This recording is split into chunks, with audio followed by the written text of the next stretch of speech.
नमस्कार।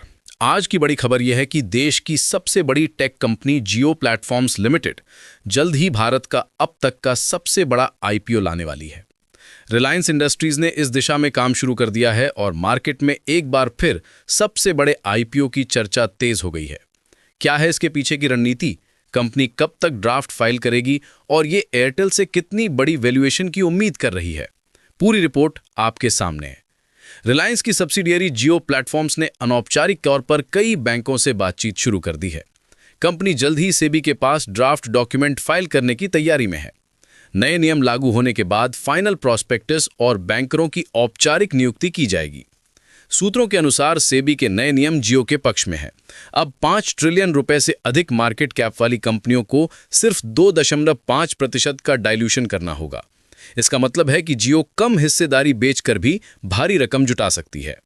वैल्यूएशन पहले से $170 बिलियन तक चर्चा में है और इसी आधार पर सिर्फ न्यूनतम डाइल्यूशन से लगभग $4.3 बिलियन जुटाए जा सकते हैं।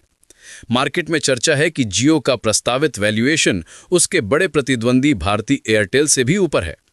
जियो की subscriber base, digital services, 5G rollout और तेजी से बढ़ता प्लेटफॉर्म इकोसिस्टम इसे एक मल्टी सर्विस टेक दिग्गज बनाता है।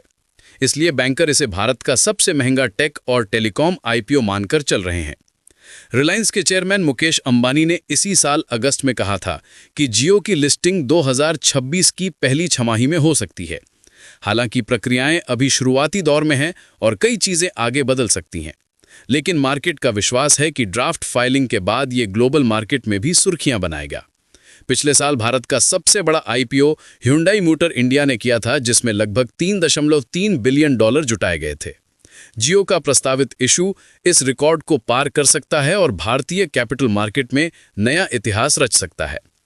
तो कुल मिलाकर जियो प्लेटफॉर्म्स का ये आईपीओ सिर्फ भारत का नहीं बल्कि ग्लोबल मार्केट का भी सबसे बड़ा टेक और टेलीकॉम इशू बनने की ओर बढ़ रहा है।